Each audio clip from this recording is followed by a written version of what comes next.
typical after-work session. We were discussing an upcoming trend in France at the time that was supermotard.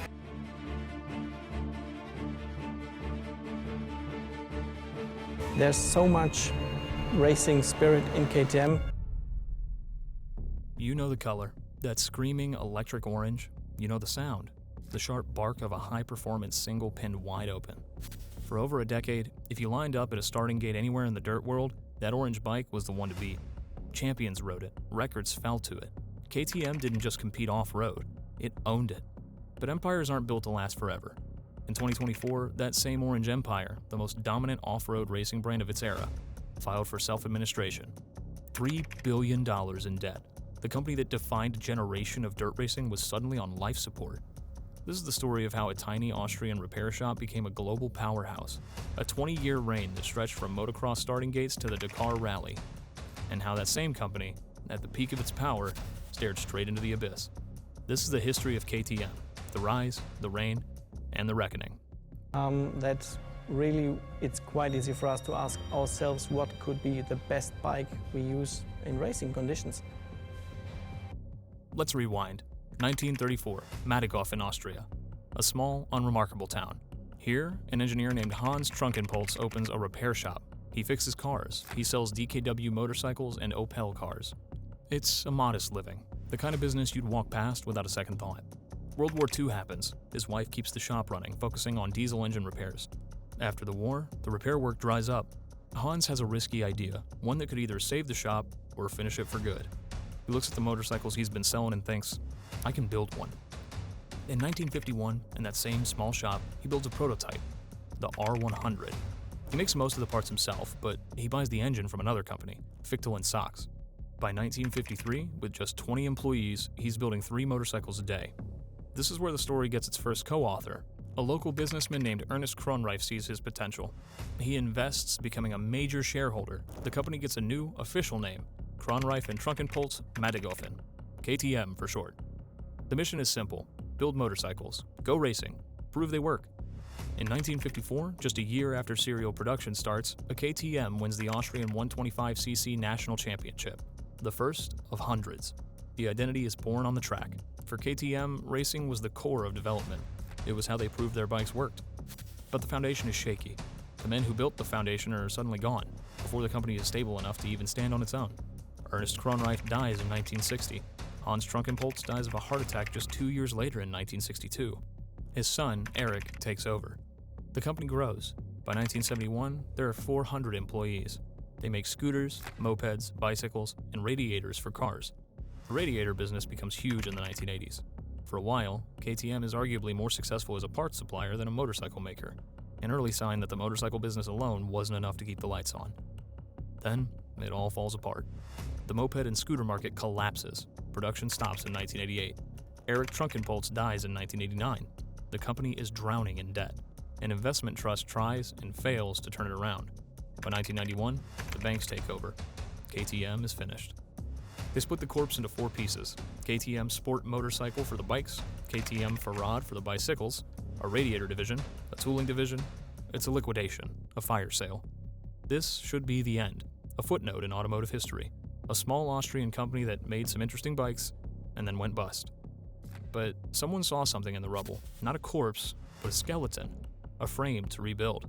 KTM is facing major challenges. We need a pit stop for the future. Today, we have decided to transfer KTM to a so-called legal restructuring proceedings with self-administration. Enter Stefan Pierer, an Austrian automotive entrepreneur. In 1992, he takes control of the motorcycle division, KTM Sport Motorcycle. He also picks up the tooling division. He doesn't buy a thriving company, he buys a patient on the operating table. And we're convinced that together we can overcome this phase with the same passion. His vision is uncompromising, brutal. Focus on performance, focus on off-road, focus on winning. He makes decisions that define KTM for the next 30 years. In 1994, they introduced the Duke series, bringing their off-road aggression to the street.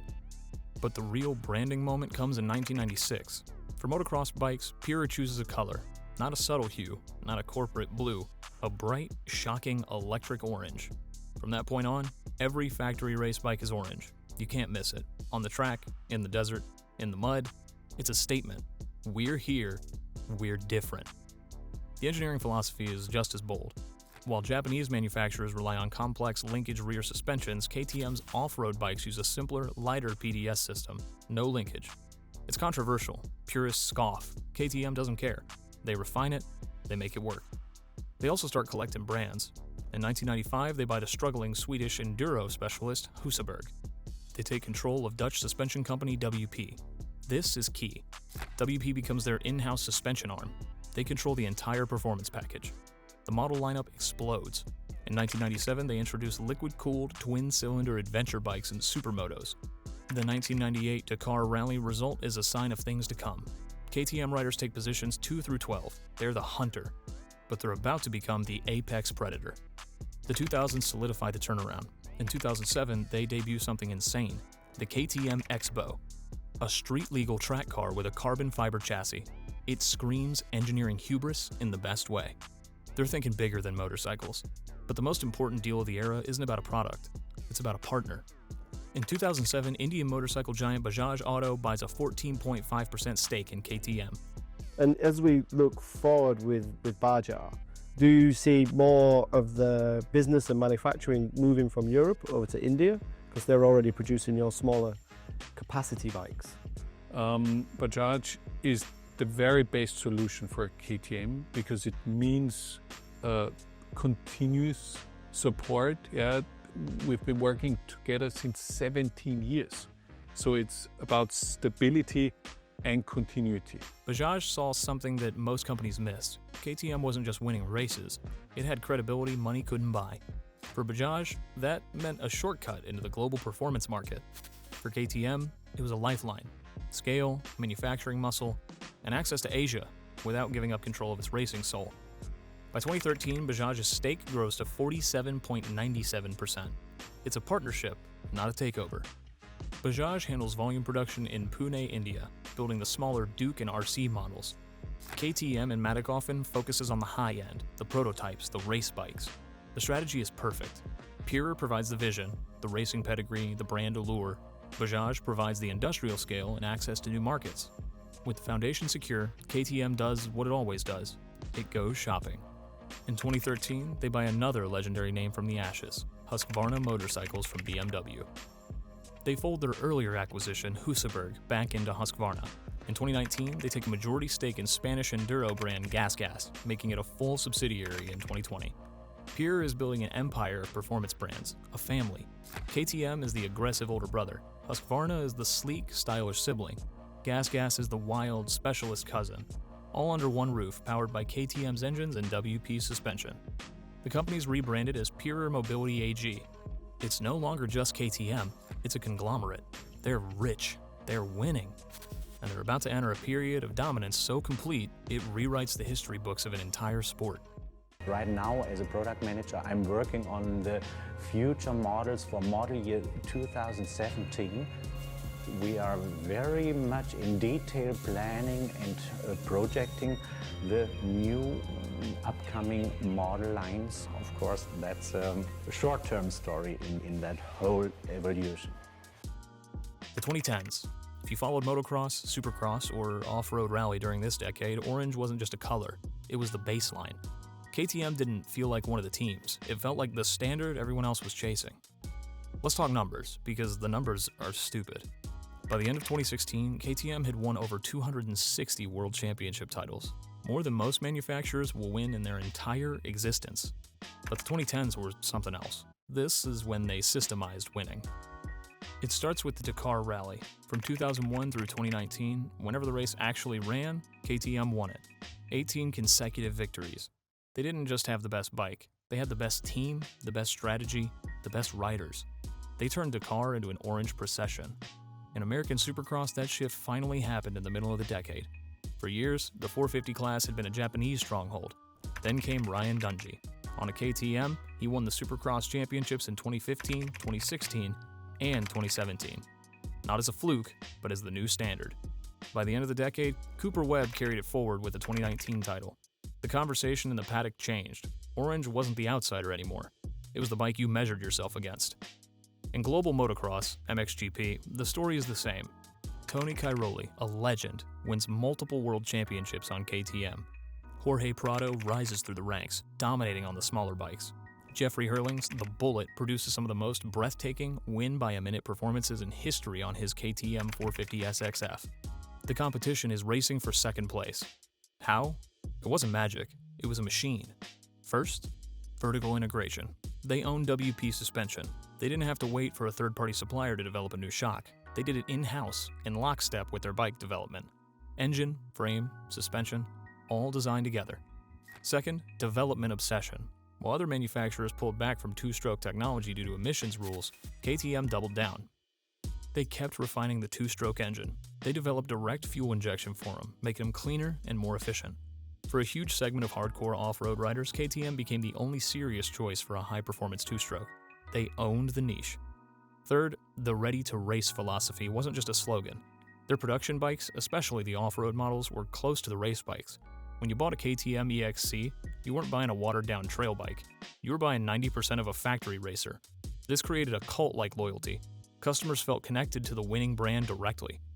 Fourth, they made a move that had nothing to do with engines or suspension. They hired Alden Baker. This name is crucial. Baker isn't an engineer or a rider. He's a trainer. The most famous and most feared physical trainer in motocross. Unbelievable record, but where did it all start? Well, and there again, it always depends on the riders. I feel like that's the riders and the persona of what they are and what they've done and that whole build-up. And we went through a good amount of years with, the Carmichaels, the Billows, the Dunge. He turned Ricky Carmichael into a superhuman champion. When KTM signed him as a consultant, they weren't just getting a trainer. They were getting the entire methodology of champion preparation. Baker's riders were the fittest, most disciplined athletes on the track, and many of them were on KTMs. On the pavement, they were making noise too. They returned to Grand Prix motorcycle racing in the new Moto3 class in 2012. They won the manufacturer's championship that first year back. In 2013, KTM riders won every single race in the Moto3 class. Total annihilation. They moved up to Moto2, and then the pinnacle, MotoGP. They did it their way. While the Japanese and Italian giants used aluminum frames, KTM stuck with a steel trellis frame. Everyone else used Öhlins suspension. KTM used their own WP suspension. The paddock smirked. They were too arrogant, too different. On August 9, 2020, rookie Brad Binder on the Red Bull KTM factory racing bike won the Czech Grand Prix. It was KTM's first Premier Class MotoGP victory. They did it with their steel frame and their WP suspension. The smirk vanished. At this moment, around 2021, KTM and Pure Mobility are at their zenith. The brand is untouchable in dirt. They're winners on asphalt. They have a portfolio of iconic brands. They have a perfect manufacturing partner in Bajaj. The stock market loves them. The future isn't just bright, it's fluorescent orange. So, what happens next? How does a company this dominant start making decisions that put everything at risk? You get ambitious. You stop focusing on the dirt that made you king, and you start looking at kingdoms in the distance. With success comes expansion. For Stefan Pure, expansion meant more than new bike models. It meant building a European powersports conglomerate to rival the giants. The moves start aggressively. In 2021, KTM and Bajaj reshuffle ownership to tighten the partnership.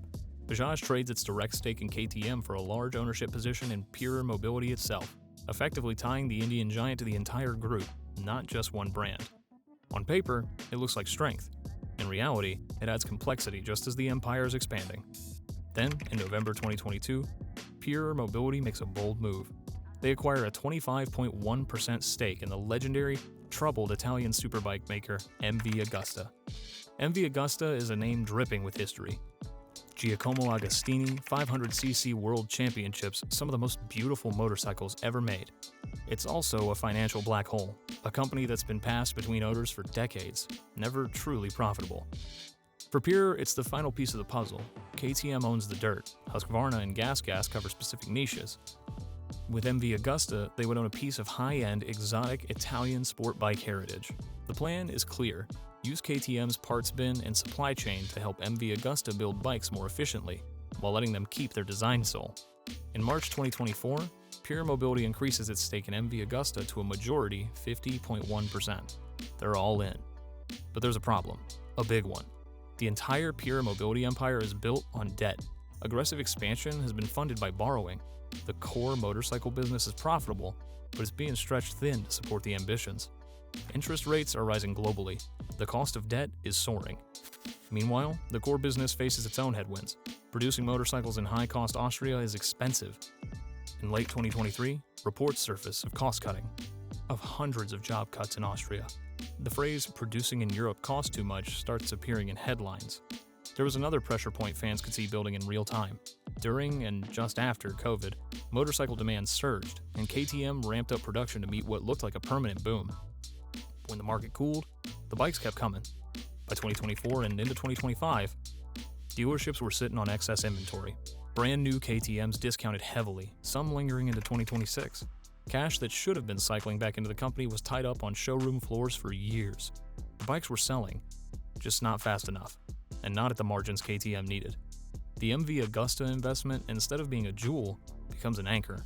It's sucking cash out of the group. Debts are piling up at an unsustainable rate. In 2024, the music stops. Pure Mobility's financial situation is, in their own words, increasingly unsustainable. They have what one report calls a heavy debt to pay off. The group enters what is known as self-imposed administration. This is a form of bankruptcy protection in Austrian law. It's not a full collapse, but it's a desperate move to keep creditors at bay while they try to restructure. The numbers are staggering. Reports cite debts of over $3 billion. $3 billion.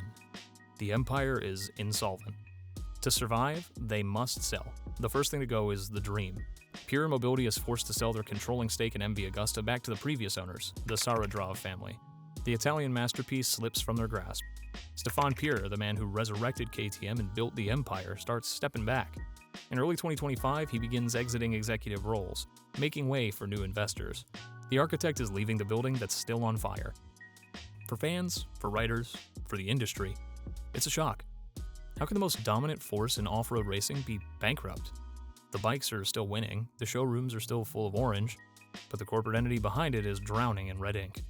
The story of KTM is now split in two. There's the brand, the bikes, the riders, the championships. That brand is still powerful, still winning. And then there's the company that owns it. Penniless, desperate, and searching for a lifeline. They only need one phone call to the partner they've had for almost 20 years. The one with the deep pockets and a vested interest in not seeing KTM die. Bajaj Auto has been watching from Pune, India. They own 49% of Pure Mobility. They see their investment, the cornerstone of their global premium motorcycle strategy, about to go under. In 2025, Bajaj makes an offer, an €800 million debt package. The deal is simple. Bajaj will take full control. They'll pay off the creditors, stabilize the finances, and become the owner. In exchange, Pure Mobility AG will be renamed Bajaj Mobility AG. This new entity becomes the controlling owner of KTM. The rest is publicly owned. In November 2025, the deal is concluded. Regulatory approval is granted. The press release goes out. Bajaj Auto completes majority acquisition of KTM. Netherlands-based subsidiary will now infuse €800 million, which was required for KTM to exit bankruptcy and start its manufacturing operations again. This isn't a hostile takeover. It's a rescue mission. Bajaj wasn't a predator waiting for the kill. They were the partner administering CPR. Without this deal, KTM likely ceases to exist as we know it. It gets broken up, sold for parts, its legacy auctioned off. For Bajaj, the logic is ironclad. KTM is the crown jewel of their international portfolio. The Duke 200 and 390 built in India are global hits. The KTM brand gives Bajaj a premium performance halo that its own brand couldn't achieve. Letting KTM die would be corporate suicide for their global ambitions. The takeover represents a fundamental shift. The Austrian-centric, expansion-hungry vision of Stefan Pure is over. The new era is about financial discipline, leveraging the powerful India-Austria axis, and getting back to basics. What are those basics? Winning races, selling motorcycles, making money. The restructuring plan is officially approved in late 2025. The administration proceedings conclude.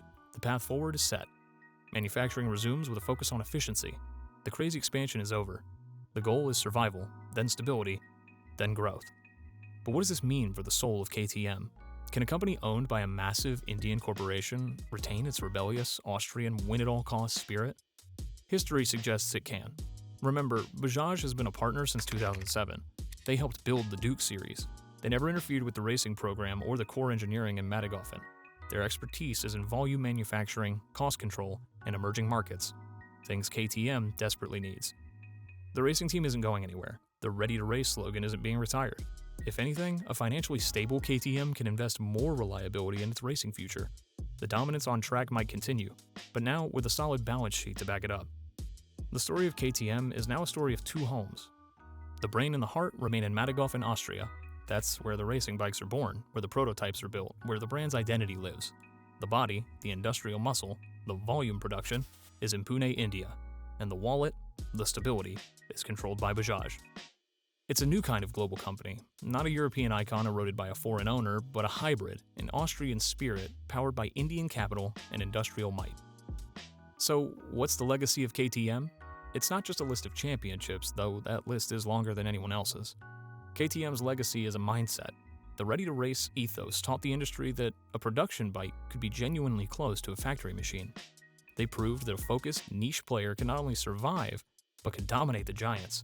They showed that winning on Sunday really does sell bikes on Monday if you make the connection direct enough.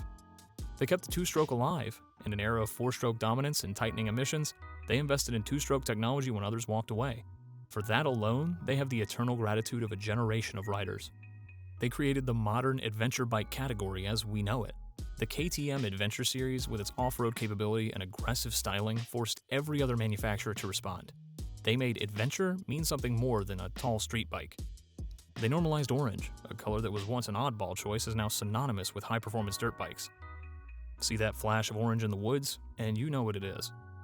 The road ahead is unclear, but it's paved. The bankruptcy scare was a near-death experience. It proved the brand was bigger than the company's bad decisions. The passion of the riders, the success of the teams, the strength of the products. That's what saved it. That's what made it worth saving. The focus now will likely be on the core, KTM, Husqvarna, Gas, refining the models, leveraging the Bajaj partnership for better, more affordable, small displacement bikes for Asia and the world, winning races, staying true to that performance DNA that built the legend. The 2024 crash was a humbling lesson. You can be the best in the world at making motorcycles and winning races, but if you're bad at corporate finance, you can lose it all. The Orange Empire isn't invincible. It's fragile. It needs to be managed, not just driven flat out. KTM has already lived two lives. In 1991, it was dead, a bankrupt shell. Stefan Purer brought it back and turned it into a champion. In 2024, it died again, consumed by its own ambition.